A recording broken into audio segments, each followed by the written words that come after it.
Okay, so last time आप लोग को दिख रहा है ना screen? Yes ma'am. Yes ma'am. अच्छा, लास्ट टाइम जो हम लोग ने ट्रुथ टेबल से ये रूल्स ऑफ इन्फ्रेंस वाले प्रॉब्लम्स किए थे प्रेमाइसिस से कंक्लूजन, उसमें किसी को कुछ पूछना है? दिखा देते हैं हम एक बार, ये हम लोगों ने किया था जिसमें हमने ये जो कंक्लूजन वाला जो कॉलम था, इसमें अगर कोई वैल्यू फॉल्स थी तो इसका माने जो प्रेमाइसिस था इनमें से एक ना एक वैल्यू फॉल्स होनी चाहिए, और अगर सारे प्रेमाइसिस ट्रू थे तो हमारा कंक्लूजन भी ट्रू होना चाहिए, और अगर इसके अलावा कुछ केस था तो वो इनकंक्लूसिव था, माने उससे हम कोई कंक्लूजन नहीं निकाल सकते। सो इस तरह से हम पता कर सकते हैं the conclusion was following from the premises or not. इसमें किसी को कुछ पूछना है? No ma'am. ओके, चलिए then let's come to do the same thing without using truth table. तो उसके लिए हमें कुछ रूल्स चाहिए, they are called as rules of inference. So ये दो बेसिक रूल हैं, दो और हैं जो हम आपको when we in the process I will tell you. पहला तो है rule P. This says a premise may be introduced at any point in the derivation. जब आप डेरिवेशन कर रहे हैं तो आप चाहे उसको फर्स्ट स्टेप में इंट्रोड्यूस कर लें, चाहे फोर्थ में करें, चाहे एट्थ में करें, इट्स अप टू यू, आप कभी भी उसको इंट्रोड्यूस कर सकते हैं। Rule T says if a formula s may be introduced in a derivation, a formula s may be introduced in a derivation if s is tautologically implied by one or more of the preceding formulas in the derivation. माने अगर मान लीजिए second step में हमें कुछ मिला कि जैसे suppose p variable is true, अब सपोज फिफ्थ में हमें मिला से q variable is true, then I can, अगर p और q दोनों ट्रू हैं तो आपको पता है p कंजंक्शन q भी ट्रू हो जाएगा। So that I can write it in the sixth step that p conjunction q is also true. So p conjunction q या p product q will be the formula s which we have tautologically got from the steps 2 and 5।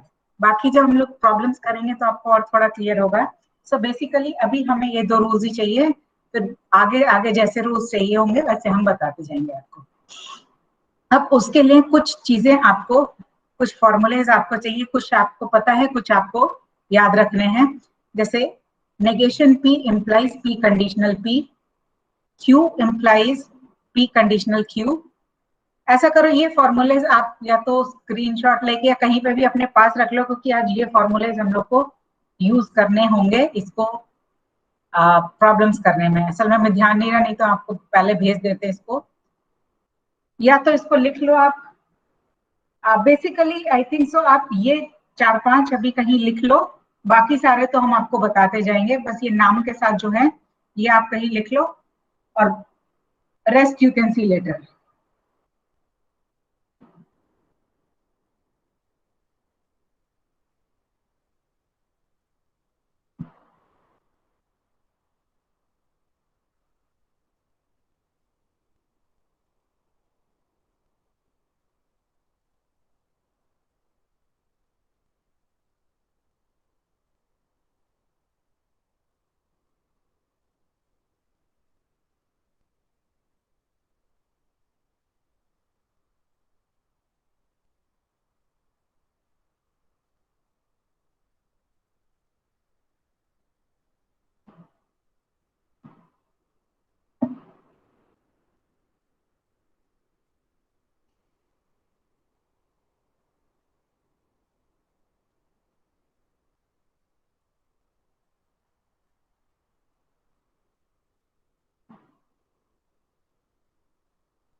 Okay, बाकी ये सब तो आप लोग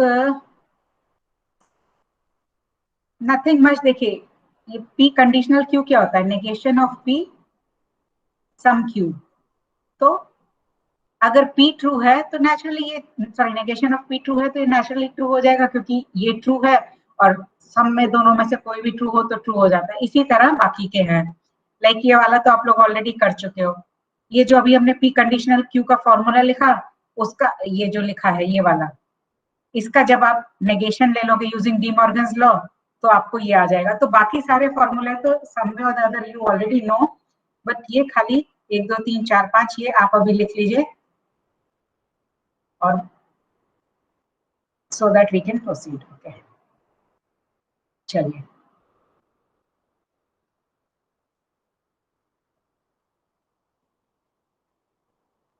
okay.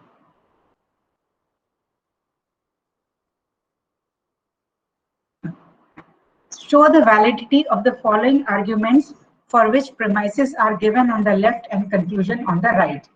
तो हमारी premises क्या होगी, जैसे पार्ट ए में negation of P product negation Q, ये एक premise होगी। सेकंड premise होगी negation Q sum R, third premise हो गई negation of R, and on the right hand side the conclusion is given, that is conclusion is negation of P.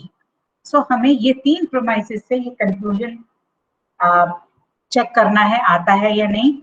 अब यहाँ तो दिया गया है show the validity, that means इनसे ये आएगा ही आएगा, बिकॉज आपको खाली वैलिडिटी शो करनी है, चेक नहीं करनी है। So let's see how to do it. So देखिए इसको हमने H1 ले लिया, इसको H2 ले लिया, इसको H3 ले लिया, and then this is C। अब देखिए रूल P क्या कहता है हमारा, a premise may be introduced at any point in the derivation। तो ये जो H1, H2, H3 हमारे पास तीन premises हैं, ये हम डेरिवेशन में कभी भी कहीं पे भी यूज कर सकते हैं, किसी भी ऑर्डर में। H1 कभी भी यूज कर सकते हैं, H2 कभी भी यूज कर सकते हैं, H3 कभी भी यूज कर सकते हैं, पहली चीज। दूसरी चीज ये 1 2 3 4 ये हमारे नंबर ऑफ स्टेप्स डिनोट करता है, जिससे कि अगर हमें कोई नंबर किसी को रेफर करना है, जैसे 1 and 2, माने ये हमारा कहां से आया, from first and second step, तो हम वो यहाँ पे राइट हैंड साइड पे डिनोट कर सके। दूसरी चीज, तीसरी चीज क्या हुई, यहाँ पे हम जो स्टेप्स के आगे, जैसे फर्स्ट के आगे जो भी लिखा है, सेकंड के आगे जो लिखा है, ये जितने भी ये जो सीरियल नंबर है इनके आगे जो भी लिखेंगे, that should have a truth value T। यहाँ पे कोई भी फॉल्स, कोई भी स्टेटमेंट जिसकी ट्रुथ वैल्यू फॉल्स हो वो नहीं लिखेंगे, सारे वही स्टेटमेंट्स लिखेंगे जिनकी ट्रुथ वैल्यू T है। और हम ये मान के चल रहे हैं ये प्रीमाइसेस ट्रू हैं, तो इसलिए प्रीमाइसेस की ट्रुथ वैल्यू T है, इसलिए हम इनको कहीं पे भी किसी भी स्टेप में यूज कर सकते हैं। चलिए स्टार्ट करते हैं हम लोग, अब कैसे करेंगे। अब एज आई सेड कि हम किसी भी प्रीमाइस से स्टार्ट कर सकते हैं। सो आई स्टार्टेड विद H3, आपका मानो H2 से स्टार्ट करिए, आपका मानो H1 से स्टार्ट करिए, that is entirely your choice. ठीक है, हमने H3 से स्टार्ट करी, सो negation R, H3 denotes the premise which you have used, rule P says आप premise को कभी भी किसी भी स्टेप पे इंट्रोड्यूस कर सकते हो। फिर अब खाली इससे तो निकलने वाला, इसका मतलब क्या हुआ, नेगेशन R is true, तो इससे आप क्या कंक्लूजन निकाल सकते हो, R is false, बस इससे ज्यादा आप कुछ नहीं निकाल सकते। सो अब हम दूसरी premise इंट्रोड्यूस करते हैं। तो अब इसमें R है, तो हम बाकी दोनों premise में देखेंगे इसमें R नहीं है, इसमें R है, तो हम ये H2 इंट्रोड्यूस कर लेंगे ताकि हमें इसका इससे कुछ कनेक्शन मिल जाए। सो H2 and rule P again कि premise can be introduced at any of the step in any of the steps। अब देखिए यहाँ पे negation of R ट्रू है, that means R is false। अब R यहाँ पे false हो गया और ये आपका false हो गया from step 1। ये ट्रू है तो R false हो गया, ये पूरा स्टेटमेंट ट्रू है, that means negation of Q has to be true. So I wrote negation of Q from 1 2 and rule T। Rule T क्या कहता है कि अगर पिछले स्टेप से कोई फॉर्मूला टोटोलॉजिकली फॉलो कर रहा है तो हम लिख सकते हैं। तो देखिए यहाँ से R फॉल्स हुआ, R फॉल्स हमने यहाँ रखा, तो और क्योंकि ये ट्रू है तो इससे हम कंक्लूड कर सकते हैं negation of Q is true, तो हमने यहाँ पे नेगेशन ऑफ Q लिख दिया और लिख दिया from steps 1 2 and rule T। अब हमारे पास क्या आ गया, नेगेशन ऑफ Q ट्रू आ गया, तो हम अब प्रमाइस H1 यूज कर सकते हैं। सो प्रमाइस H1 हमने लिख ली, H1 एंड रूल P। अब यहाँ पे हम डी मॉर्गन्स लॉ अप्लाई कर देते हैं, तो ये क्या आ जाएगा, negation of P from Q। अब देखिए नेगेशन ऑफ Q ट्रू है तो Q हो गया आपका फॉल्स, Q फॉल्स है और ये पूरा आपका ट्रू है, क्योंकि एक प्रमाइज है तो this is true, that means negation of P has to be true. So from 3 5, this is 5, from 3 5 and rule T negation of P is true, और यही हमें प्रूव करना था कि conclusion negation of P is true, so this proves the validity of the statements कि हमें promise से conclusion मिल रहा है। एक बार इसको पढ़ लीजिए, कुछ क्वेश्चन हो तो पूछ लीजिए।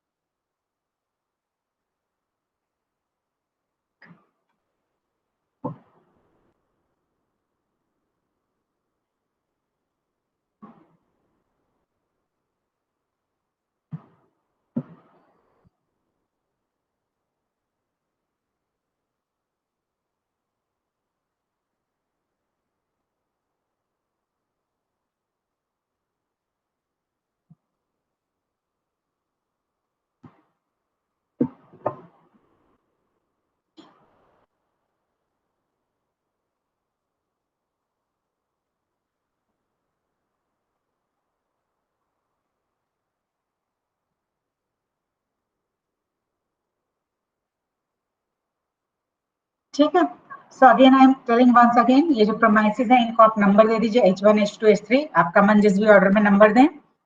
देन ये लेफ्ट हैंड साइड आपके सीरियल नंबर्स चलते हैं 1 2 3 4 5 6।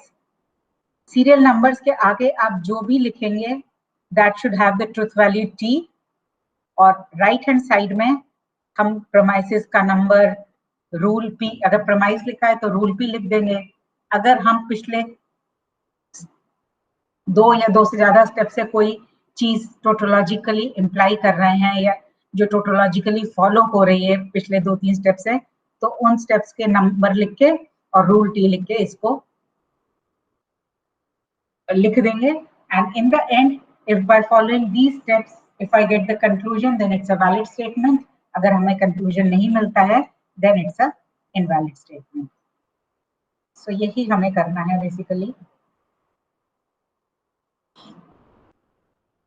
चलिए बी पार्ट हम कर देते हैं, फिर सी वाला आप ट्राई करिएगा। बी इज, चलिए यहाँ लिखा है हमने, B is negation of sorry P product Q conditional R, एक प्रमाइस है, second premise is negation of R sum S, and third premise is negation of S, and the conclusion is negation of P some negation of Q.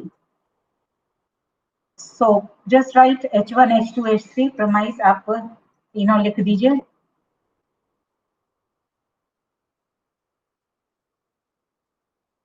अब again you have a single term, so start with that. देखिए ये हम बोल रहे हैं अगर आप H2 पहले लिख देंगे तो कुछ गलत नहीं होगा, खाली क्या होगा, आप एक तरह से प्रमाइसेस इंट्रोड्यूस कराएंगे, दूसरा जना दूसरी तरीके से आएगा। अगर आपके स्टेप्स ठीक है तो सबका रिजल्ट वही आएगा, खाली फर्क क्या होगा, किसी को नंबर ऑफ स्टेप्स कम लगेंगे, किसी को नंबर ऑफ स्टेप्स ज्यादा लगेंगे।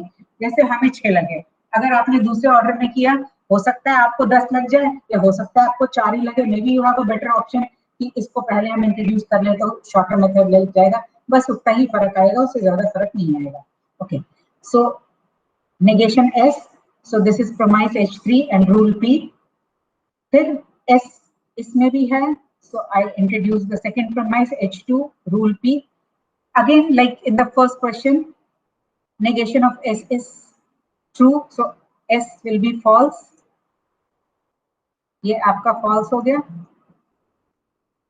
ये false है, sorry पूरा नहीं, S false है, और ये पूरा आपका true है, क्योंकि ये premise है तो this has to be true, और ये true है आपका, तो इसका मतलब क्या हुआ, negation of R has to be true. So from 1 2 and rule T negation of R is true. अब हमने अब आर फर्स्ट प्रोमाइस में, तो हमने फर्स्ट प्रोमाइस इंट्रोड्यूस करी।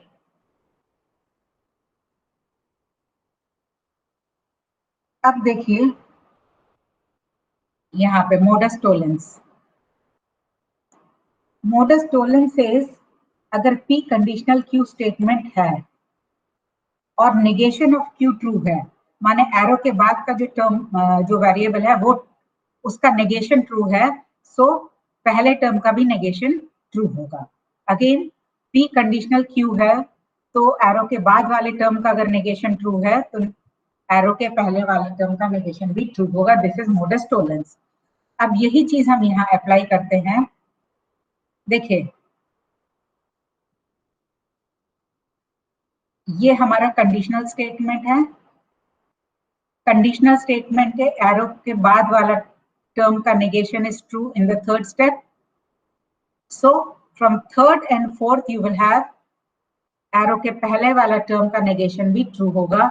And this is what modus tollens tells you. Modus tollens का क्या है? Negation of Q is true, P conditional Q is true, then this tells you that negation of P is true. So इधर पे हमारा P की जगह P product Q है और Q की जगह हमारा R है। So negation Q is true, negation R is true, P conditional Q, P product Q, conditional R. So negation P, so negation of P product Q. So from 3, 4 and modus tollens you get this is true. Now इसको अंदर ले जाइए using De Morgan's law, तो ये आ जाएगा negation of P, some negation of Q, and this is what you have to prove. So this tells you that the conclusion is valid and it follows from the given premises.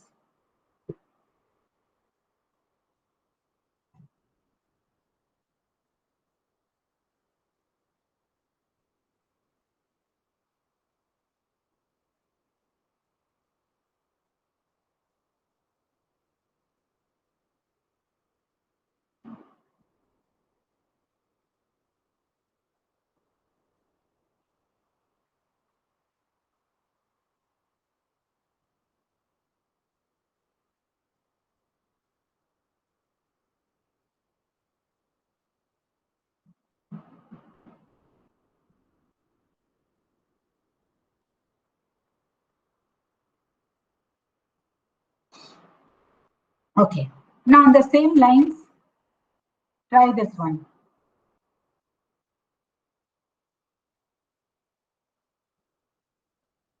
पहला promise क्या है? P conditional Q bracket के अंदर conditional R,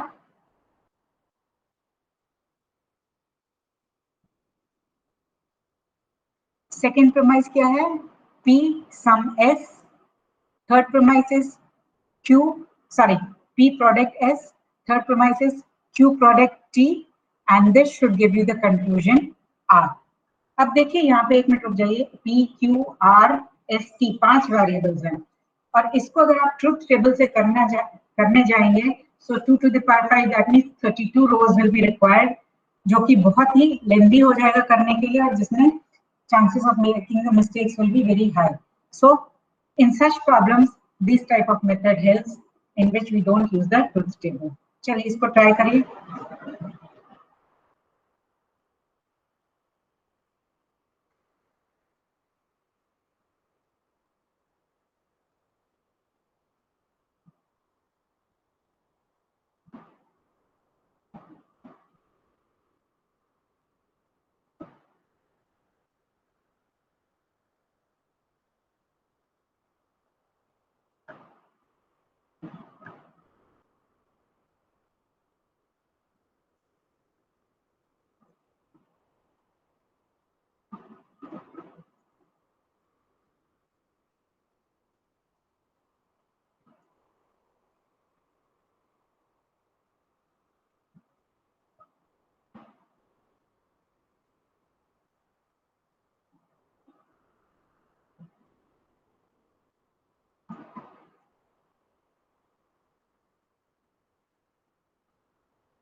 ma'am हो गया ma'am.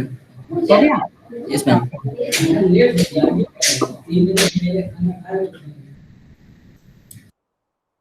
Okay, देखिए जिनका नहीं हुआ इधर थोड़ा देख लो, कि शुरू शुरू में कभी कभी दिक्कत होती है करने में। ये प्रमाइस हमारी H1 हो गई, ये H2 हो गई, ये H3 हो गई। अब आप इन दोनों में से किसी से भी स्टार्ट कर सकते हो, क्योंकि इसको लेके चलोगे तो कुछ आपको ज्यादा कुछ निकलेगा नहीं उससे। तो हमने सेकेंड प्रमाइस से लिया है, सो this is P product S, so H2 rule P। अब देखिए यहाँ दोनों के बीच का आपका प्रोडक्ट है, तो ये कब ट्रू होगा? जब ये ट्रू होगा और ये ट्रू होगा, माने दोनों ही ट्रू होंगे। तो इससे हम कुछ भी कंक्लूड कर सकते हैं, इससे हम ये भी कंक्लूड कर सकते हैं P ट्रू होगा, इससे हम ये भी कंक्लूड कर सकते हैं S ट्रू होगा। अब हमें चाहिए क्या, उस पर डिपेंड होगा करेगा। अब यहाँ पे देखिए हमें P और Q चाहिए, R इन दोनों में ही नहीं है, तो R से कोई मतलब नहीं है। तो हम इससे कंक्लूड कर लेते हैं P ट्रू है, so I have written 1 and rule T। इसी तरह H3 प्रमाइस से हम कंक्लूड कर लेते हैं Q ट्रू है, क्योंकि हमें यहाँ पे Q भी चाहिए, सो 3 एंड रूल T। अब P ट्रू है, Q ट्रू है, तो P कंडीशनल Q भी ट्रू हो जाएगा फ्रॉम 2 4 एंड रूल T, क्योंकि कंडीशनल स्टेटमेंट अगर दोनों ट्रू है तो ट्रू होता है। अब हम इंट्रोड्यूस करते हैं प्रमाइस H1। H1 को हमने इंट्रोड्यूस किया, अब ये ट्रू है और ये ट्रू है, इसका माने R ट्रू होगा फ्रॉम मोडस पोनेंस। मोडस पोनेंस क्या है? मोडस पोनेंस ये देखिए कहता है जब P ट्रू है और P कंडीशनल Q ट्रू है तो Q ट्रू होगा। तो इधर पे हमारा P कंडीशनल Q ट्रू है और P conditional Q conditional R true है, तो हमारा R ट्रू होगा। So this is from modus ponens. उसमें क्या था, अगर P ट्रू है और P कंडीशनल Q ट्रू है, तो हमारा this will imply that your Q is true. So हमारा P की जगह P कंडीशनल Q है और Q की जगह हमारा R है, so this gives you R is true. और यही आपको शो करना था, this was the conclusion C। So this tells you that C is the valid conclusion of the given premises.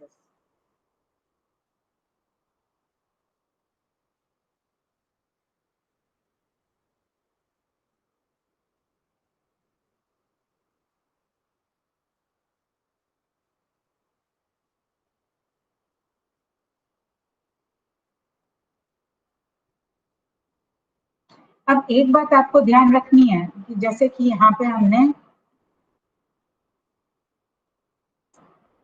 ये दोनों प्रोडक्ट था, तो हम जैसे ये भी एज्यूम कर सकते हैं ये ट्रू है, ये ट्रू है। अब अगर इसकी जगह हमारा ये होता, तब फिर हम कंक्लूड नहीं कर सकते, क्योंकि इस केस में ये भी ट्रू हो सकता है, ये भी ट्रू हो सकता है और दोनों भी ट्रू हो सकते हैं। हमारे पास 3 केस आ जाएंगे। सो हम यहाँ पे सारे तीनों केसेस नहीं लिख सकते, हम यहाँ पे वही लिखेंगे जो ट्रू है। सो इसीलिए अगर ये है देन आप इससे P कंक्लूड नहीं कर पाओगे, पर यहाँ पे क्योंकि ये प्रोडक्ट है और प्रोडक्ट कब ट्रू होता है, जब दोनों ही ट्रू होते हैं, इसलिए हम यहाँ से ही कंक्लूड करते हैं। ओके, नाउ ट्राई द ये डी पार्ट ट्राई करिए।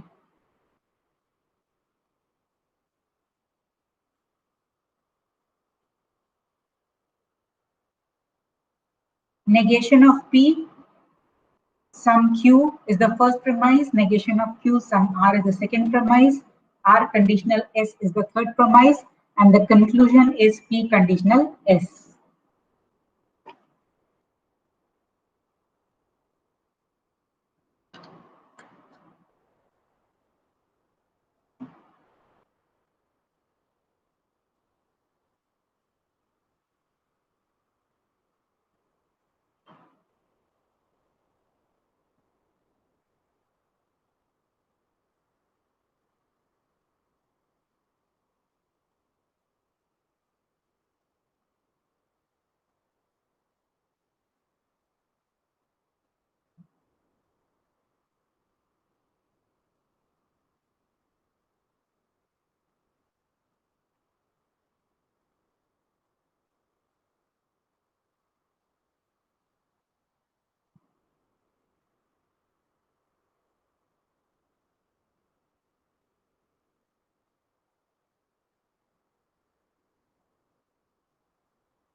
आया किसी का?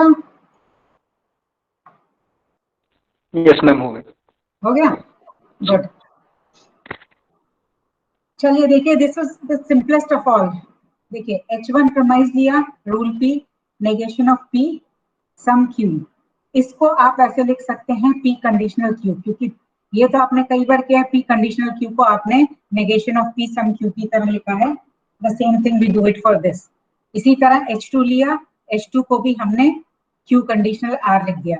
अब P conditional Q, Q conditional R will give you P conditional R from 2, 4 and hypothetical syllogism.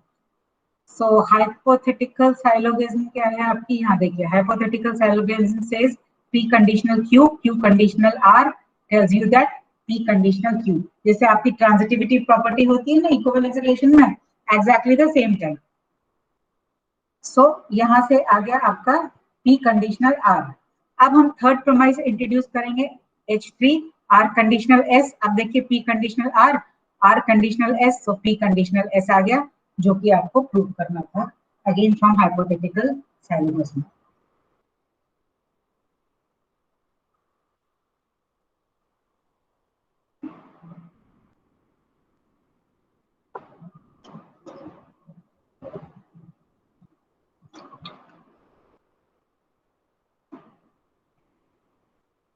अब देखिए, अगर हमारा कंक्लूजन इस तरह का कंडीशनल स्टेटमेंट है, जैसे P कंडीशनल Q है, और किसी में ऐसा नहीं था, इसी में है कि conclusion is of the form P conditional Q।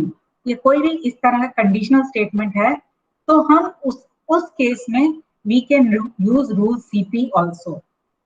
अब रूल CP क्या है देखते हैं। If we can derive S from R and premises, if we can derive S from R and set of premises, then we can derive R conditional S from set of premises alone. इसका मतलब क्या है कि अगर हमारा conclusion इस तरह का है, तो हम ये जो R है, माने एरो के पहले वाला जो एक्सप्रेशन है, उसको हम as a additional premise introduce कर सकते हैं। माने अगर हमारे ऑलरेडी 3 प्रोमाइज दी गई हैं और हमारा कंक्लूजन इस टाइप का है, तो हम I can take R as the fourth premise, और जब प्रोमाइज ज्यादा हो जाती है तो नेचुरली योर कैलकुलेशन, मतलब द प्रोसेस बिकम सिंपल।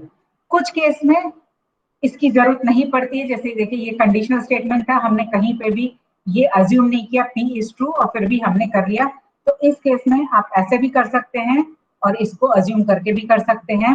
कुछ केस में अगर ये कंक्लूजन है, तो without using this as additional premise आप आगे बढ़ ही नहीं सकते। So let's see both the type of problems. अब देखिए, ये वाला तो हमने आपको बिना एक्स्ट्रा प्रोमाइज यूज करे प्रूफ करके दिखाया है। अब चलिए इसमें ये P को एडिशनल प्रोमाइज लेके प्रूफ करके देखते हैं कैसे कर सकते हैं। See above question D part, it can also be done as इसलिए कर रहे हैं कि इधर आप रूल CP यूज कर सकते हैं, क्योंकि वहां पे जो कंडीशनल जो कंक्लूजन था वो आपका कंडीशनल स्टेटमेंट था। तो हमने एडिशनल प्रोमाइज यूज कर ली दैट P इज ट्रू, मतलब P लिख लिया, that means the P is true, क्योंकि यहाँ पे देखिए ये स्टेटमेंट का कंडीशनल था, तो इसको हम एज अ एडिशनल प्रोमाइज ले सकते हैं, और प्रोमाइज हमेशा ट्रू होती है, तो यहाँ पे सिंगल वेरिएबल है, so I can write here P rule CP से आ गया। अब फिर हमने H1 प्रोमाइज यूज करी, now P is true, so negation of P will be false, so Q has to be true from rule T। अब Q true हो गया, so negation of Q false हो जाएगा, तो इधर से R ट्रू हो गया। अब P ट्रू है, ओके ठीक है, फिर R ट्रू है, 3 4 एंड R ट्रू हो गया। अब थर्ड प्रोमाइज से क्या हो, थर्ड प्रोमाइज क्या है, R conditional S, R true है, R कंडीशनल S ट्रू है, तो S ट्रू हो गया। Now from first and seventh promise P conditional S true है, सो दिस प्रूव्स इट। तो इस केस में ये पर्टिकुलर प्रॉब्लम में आप ऐसे भी प्रूव कर सकते हो without using rule CP, and you can use rule CP also in this manner. Again I am telling, ये रूल CP आप तभी यूज कर सकते हो जब आपका कंक्लूजन कंडीशनल फॉर्म में हो।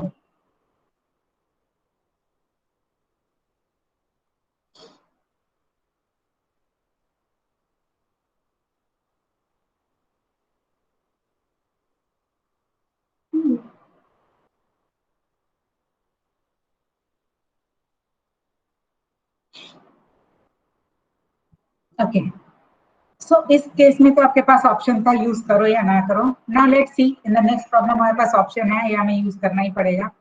सो हमारा प्रमाइस H1 है P, H2 है P कंडीशनल, ब्रैकेट के अंदर Q conditional, R product S and then conclusion S, Q conditional S. अब देखिए, अगर आप ये प्रमाइस लेके चलते हो, इससे तो आप कुछ भी कंक्लूड नहीं कर पाओगे एज सच. तो हम H1 प्रमाइस से स्टार्ट करते हैं. तो H1 premise says P is true. अब P ट्रू है तो हमने H2 प्रमाइस इंट्रोड्यूस कर दी. P ट्रू है, ये प्रमाइस ट्रू है, तो इससे हमें आ जाएगा दिस क्वांटिटी इज ट्रू. तो हमने ये क्वांटिटी यहाँ पे लिख दी फ्रॉम 1 to n मोडस पोनेंस. अब इसके आगे हम नहीं बढ़ सकते क्योंकि अब हमारे पास ना Q पे कोई कंडीशन है, ना R पे है, ना S पे है, हम आगे नहीं बढ़ सकते. तो हम क्या करेंगे, फिर हम देखेंगे कंक्लूजन क्या है. Conclusion is of the form conditional. तो अब हम रूल सीपी यूज कर सकते हैं. तो हमने रूल सीपी यूज किया, तो हमने अज्यूम कर लिया Q is true using rule CP. So here using the rule CP is necessary, क्योंकि इसके बिना आप आगे नहीं बढ़ पाओगे. Now एक बार Q true हो गया, so that tells you R product S is true from 3, 4 and modus ponens. अब R product S is true, that means S will be true, Q is true, S is true, so Q conditional S is true from rule T, and this proves the conclusion.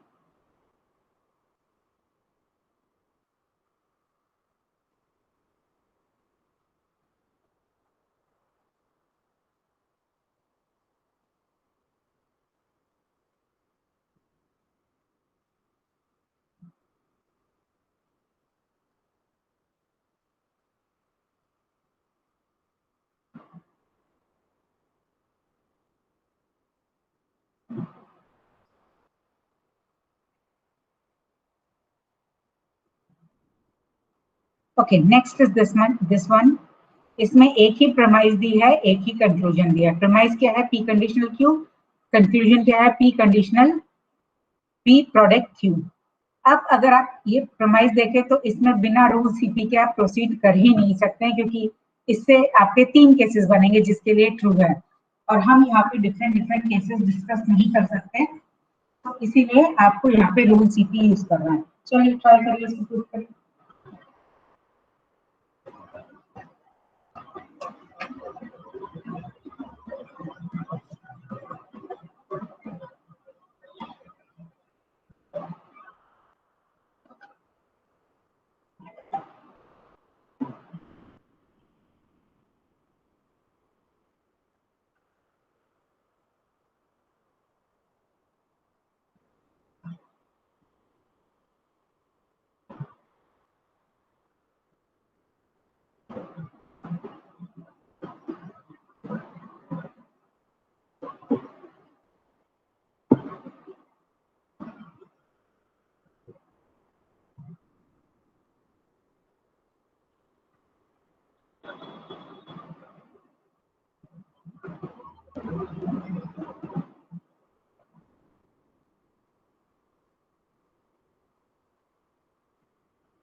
So easy. P conditional Q आपकी premise है, और जब आप rule CP use करेंगे तो आपका P true हो गया. पी ट्रू है, पी कंडीशनल क्यू ट्रू है, तो क्यू ट्रू हो गया फ्रॉम मोडस पोनेंस.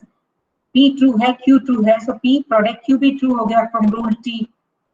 पी ट्रू है, पी प्रोडक्ट क्यू ट्रू है, तो ये भी ट्रू हो गया, and that this is nothing but the conclusion.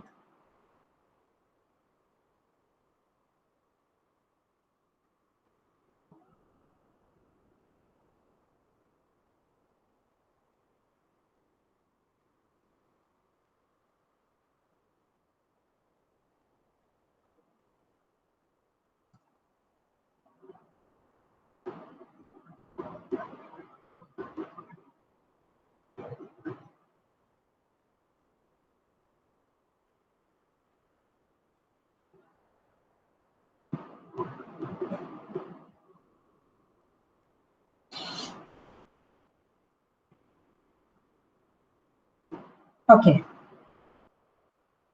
Now this is where ये आप लिख लीजिए, you take this as a homework, you try it.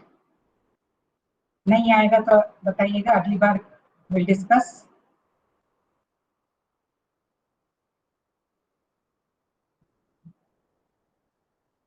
So ये लॉजिकल इम्प्लीकेशन के पहले जो है ये आपके प्रोमाइसेस हैं, इसके बाद जो है ये आपका कंक्लूजन है.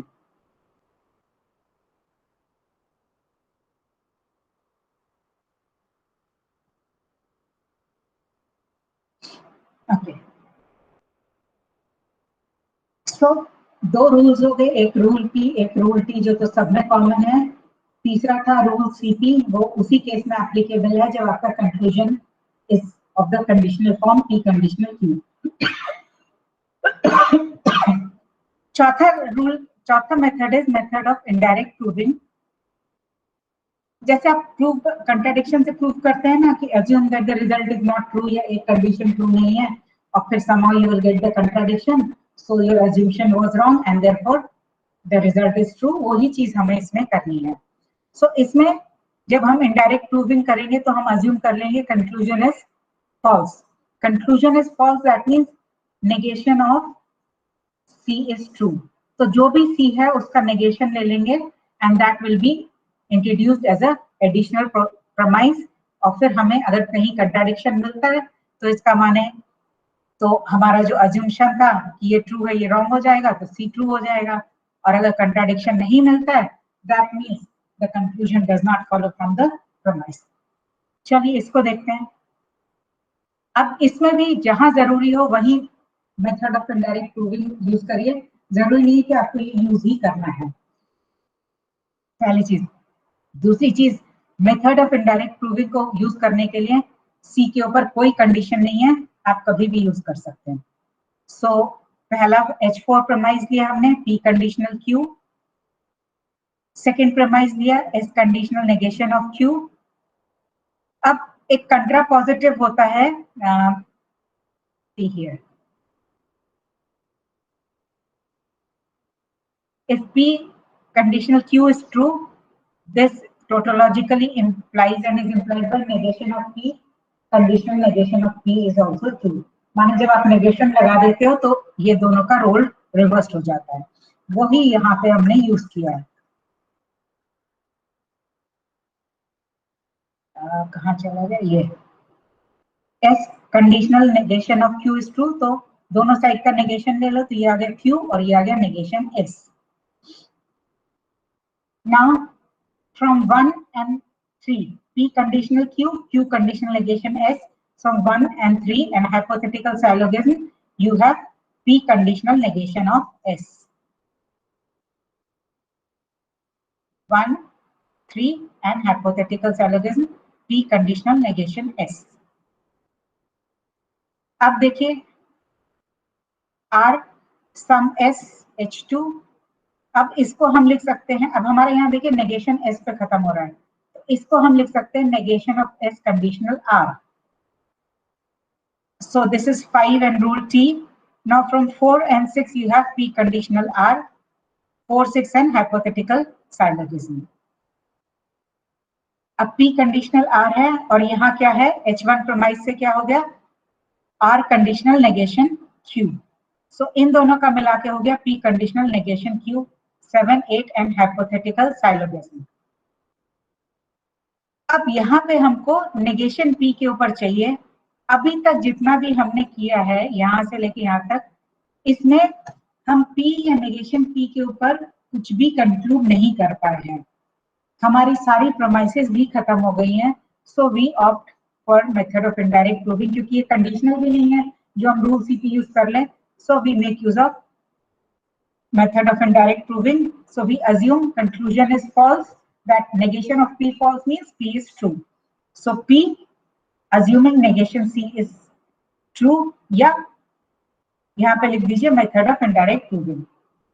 अब P true हो गया, so ये 9th वाले से आपका हो गया negation of Q भी true हो गया from modus ponens. Negation of Q true हो गया. अब P true है और P conditional true है. So from 1 and 10 you have Q is true from 110 and mod exponents. अब Q भी true है, negation of Q भी true है, तो इनका product भी true होना चाहिए, but इसका product आ रहा है false. That means you have a contradiction, which means that your assumption that negation C is true is wrong, and therefore C is a valid conclusion. So इस तरह से यहाँ पे कई बार अगर आप अटक जाते हैं, आपके पास कुछ रास्ता नहीं है आगे जाने का, then you can use method of indirect proving. Otherwise also अगर आप कहीं पे भी अटक गए हो और अगर C का जो एक्सप्रेशन है बहुत कॉम्प्लिकेटेड नहीं है, तो आप उसको कभी भी यूज कर सकते हो.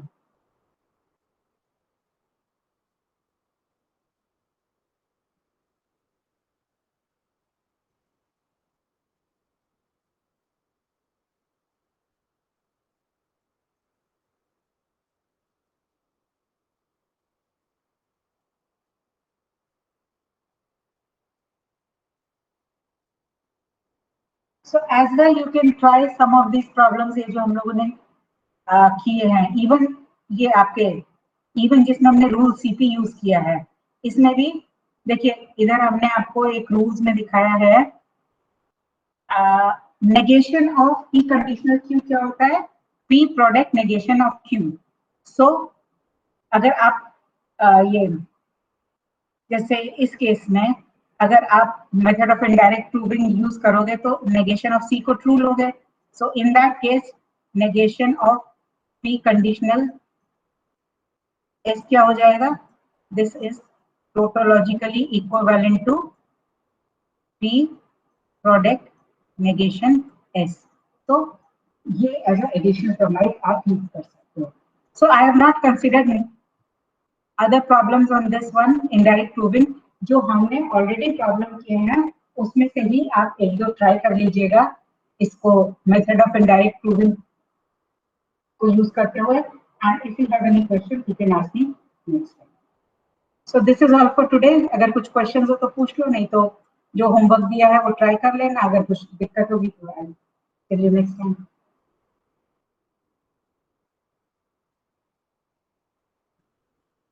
ठीक है, ओके. वन मोर थिंग जो आपसे बात करनी है, एक्चुअली थर्सडे को हमारे कंटिन्यूस बैक टू बैक काफी मतलब लेक्चर है, तो इसीलिए ये जो आपका 2 से 3 वाला क्लास है ये हम शिफ्ट करना चाहते हैं. Either we can have it this time if you want, या सैटरडे को 10 से 11 कर सकते हैं, या सैटरडे को 2 से 3 कर सकते हैं, जो भी आपको सुटेबल हो. हाँ, 10 से 11 सैटरडे. Yes ma'am. किसी को कोई प्रॉब्लम तो नहीं है 10 से 11 सैटरडे? ओके, सो अभी के लिए हम लोग 10 से 11 रखेंगे सैटरडे को. सो इस वीक तो नहीं, नेक्स्ट वीक से आई विल रिमाइंड यू, तो वो करेंगे और फिर जब जैसा चेंज होगा आई विल इन्फॉर्म यू. ठीक है, okay. Yes ma'am. Thank you, ma'am. Welcome. Thank you. Welcome.